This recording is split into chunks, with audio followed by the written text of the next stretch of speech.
Since the very beginnings of civilization, men have come together to trade. The selection of trading centers has often been influenced by geography. Natural harbors and the banks of navigable rivers were some of the first places men lived in large groups.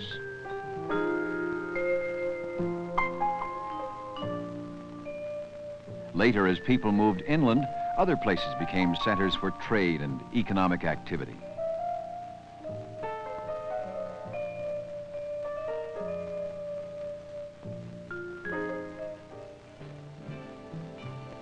From the small towns of the seacoasts and from the villages of the interior, our cities have grown.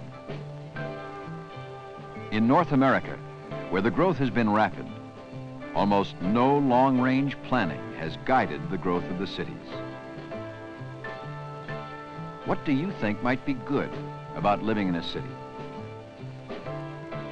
What do you think might not be so good about living here?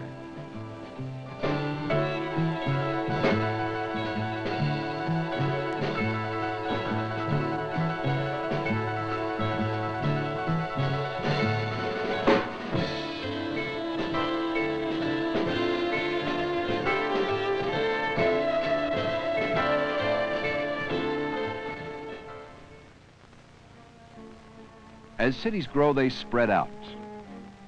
How has the growth and the spread of our cities changed the land?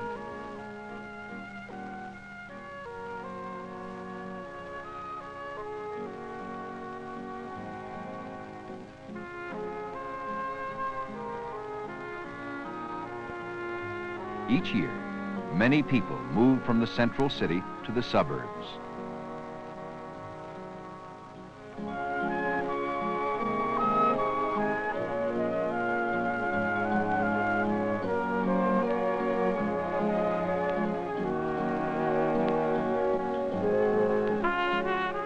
What advantages or disadvantages are there to living in the suburbs?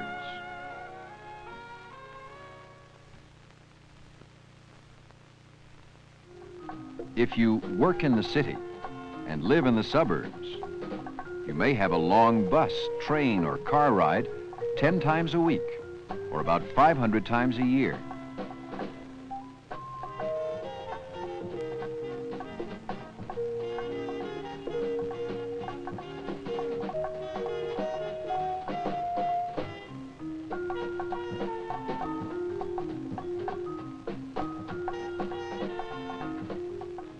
What kinds of environmental problems do people create in our suburbs?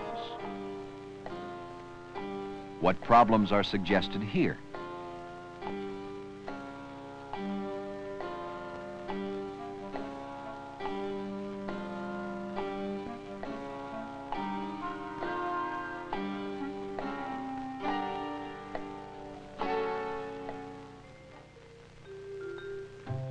Often, as suburbs grow out from a large central city, many smaller cities are formed to provide the services and controls needed in an urban environment.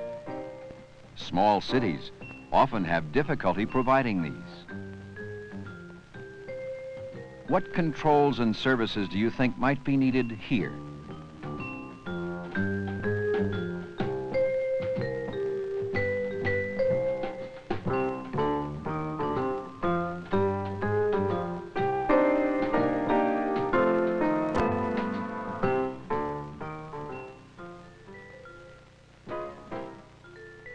Suburbs use up lots of space.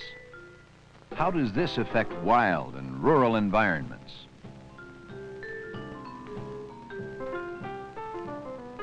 What is good and what is bad about the ways we use land for suburbs? How could we make better use of the suburban areas seen in the following pictures?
changes might you suggest for the suburban areas we have just seen?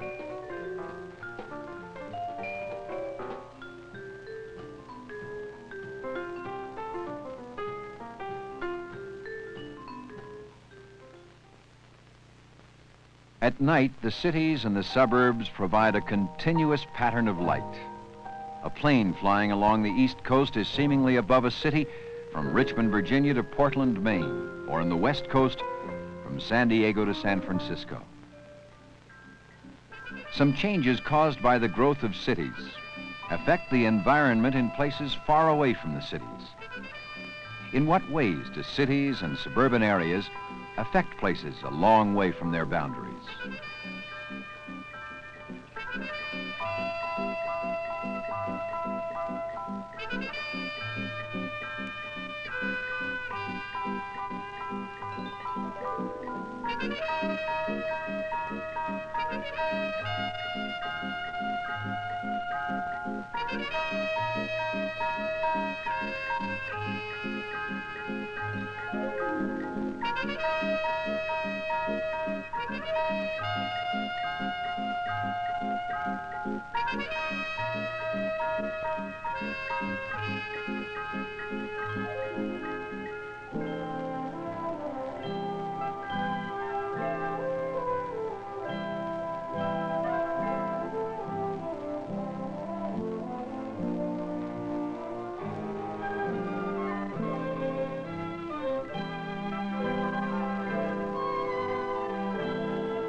How can we improve our cities and suburbs? What environmental considerations should there be when people are planning for city expansion and growth?